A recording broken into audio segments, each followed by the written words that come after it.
Assalamualaikum warahmatullahi wabarakatuh. Oke, perkenalkan nama saya Nailun Nikmah. Kali ini saya akan mempresentasikan keamanan jaringan komputer. Oke, keamanan jaringan komputer adalah suatu cabang yang dikenal dengan nama keamanan informasi yang diterapkan pada komputer. Sasaran keamanan komputer antara lain adalah sebagai pelindung informasi terhadap pencurian atau pemeliharaan ketersediaan seperti dijabarkan dalam kebijakan keamanan. Tujuan keamanan jaringan komputer ada 3. Availability atau ketersediaan, confidentiality atau kerahasiaan, dan reliability atau kehandalan. Cara pengamanan jaringan komputer ada 2, yaitu autentikasi dan enkripsi.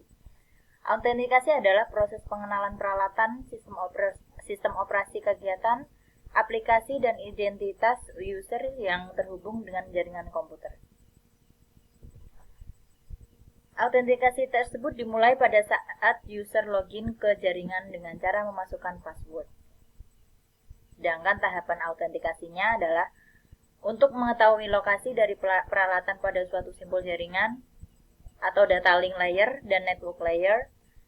Yang kedua, autentikasi untuk mengenal sistem operasi yang terhubung ke jaringan atau transport layer.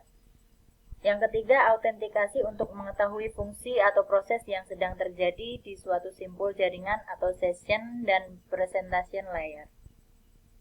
Yang keempat, autentikasi untuk mengenali user dan aplikasi yang digunakan atau application layer. Yang kedua, enkripsi. Teknik pengkodean data yang berguna untuk menjaga data atau file, baik di dalam komputer maupun pada jalur komunikasi dari pemakai yang tidak dikehendaki. Enkripsi diperlukan untuk menjaga kerahasiaan data. Teknik enkripsi itu ada 2.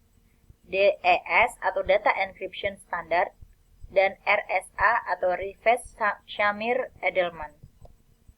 Resiko jaringan komputer: segala bentuk ancaman baik fisik maupun logik yang langsung atau tidak langsung mengganggu kegiatan yang sedang berlangsung dalam jaringan.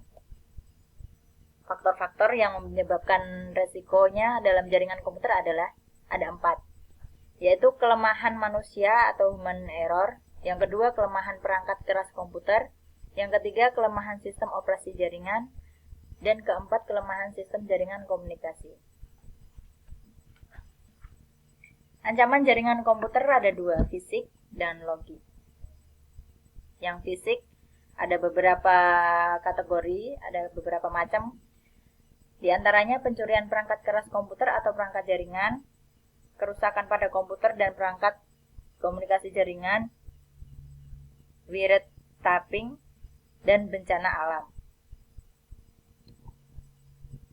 Yang logik ada 3, kerusakan pada sistem operasi atau aplikasi, virus, dan sniffing. Beberapa bentuk ancaman jaringan. Ini ada beberapa bentuk ancaman jaringan, di antaranya yang pertama adalah sniffer, yaitu peralatan yang dapat bermonitor proses yang sedang berlangsung.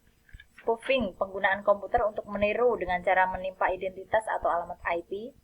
Remote attack, segala bentuk serangan terhadap suatu mesin di mana penyerangnya tidak memiliki kendali terhadap mesin tersebut karena dilakukan dari jarak jauh di luar sistem jaringan atau media transmisi. Hole, kondisi dari software atau hardware yang biasa diakses oleh pemakai yang tidak memiliki otoritas atau meningkatnya tingkat pengaksesan tanpa melalui proses otoritas. Selanjutnya, breaking ialah perilaku menjadikan sistem pengamanan telepon melemah. Yang selanjutnya, hacker, orang yang secara diam-diam mempelajari sistem yang biasanya sukar dimengerti untuk kemudian mengelolanya dan men-share hasil uji coba yang dilakukannya. Selanjutnya, cracker, itu adalah orang yang secara diam-diam mempelajari sistem dengan maksud jahat. Muncul karena sifat dasar manusia yang selalu ingin membangun atau salah satunya merusak. Ciri-ciri hacker ada 7. Yang pertama bisa membuat program C, C++ atau Perl. Yang kedua memiliki pengetahuan TCP atau IP. Yang ketiga menggunakan internet lebih dari 50 jam per bulan. Yang keempat menguasai sistem operasi Unix atau VMS. 5. Suka mengoleksi software atau hardware lama. 6. Terhubung ke internet untuk menjalankan aksinya. Dan yang ketujuh melakukan aksinya pada malam hari dengan alasan waktu yang memungkinkan, jalur komunikasi tidak padat, dan tidak mudah diketahui orang lain. Penyebab cracker melakukan penyerangan antara lain, yang pertama speed, kecewa, balas dendam. Kedua sport, petualangan. Ketiga profit, mencari keuntungan dari imbalan orang lain. Yang keempat stupidity, mencari perhatian. Yang kelima curiosity, mencari perhatian. Yang keenam politics, alasan politis. Ciri-ciri target yang dibobol cracker, yang pertama sulit ditentukan. Kedua, biasanya organisasi besar dan finansial dengan sistem keamanan yang canggih. Yang ketiga, bila yang dibobol jaringan kecil, biasanya sistem keamanannya lemah dan pemiliknya baru dalam bidang internet. Ciri-ciri target yang berhasil dibobol cracker adalah: 1. Pengguna bisa mengakses, bisa masuk ke jaringan tanpa nama dan password.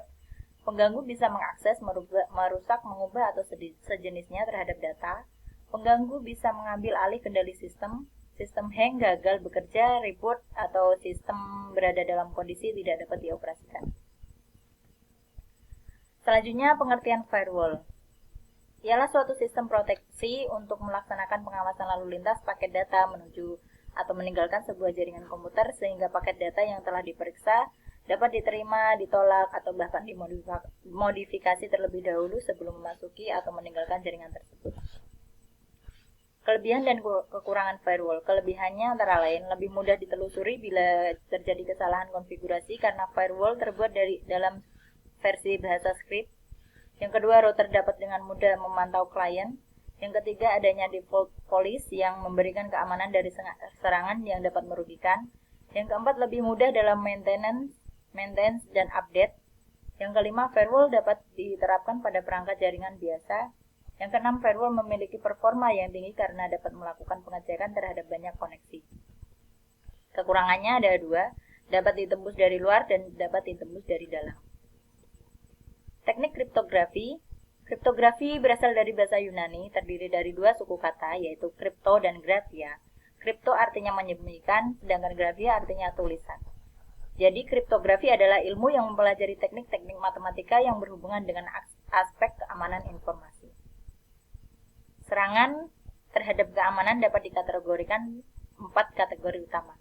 Yang pertama yaitu interruption. Suatu aset dari suatu sistem diserang sehingga menjadi tidak tersedia atau tidak dapat dipakai oleh yang berwenang. Contohnya, perusakan atau modifikasi terhadap piranti keras atau saluran jaringan. Yang kedua, suatu pihak yang interception adalah suatu pihak yang tidak berwenang mendapatkan akses pada suatu aset. Pihak yang dimaksud bisa berupa orang, program, atau sistem yang lain.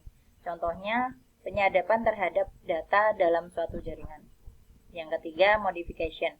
Ialah suatu pihak yang tidak berwenang dapat melakukan perubahan terhadap suatu aset. Contohnya, perubahan nilai pada file data, modifikasi program, sehingga berjalan dengan tidak semestinya, dan modifikasi pesan yang sedang ditransmisikan dalam jaringan. Yang keempat, fabrication. Suatu pihak yang tidak berwenang menyisipkan objek palsu ke dalam sistem. Contohnya adalah pengiriman pesan palsu kepada orang lain. Oke, sekian dari saya. Jika ada kesalahan mohon maaf. Wassalamualaikum warahmatullahi wabarakatuh.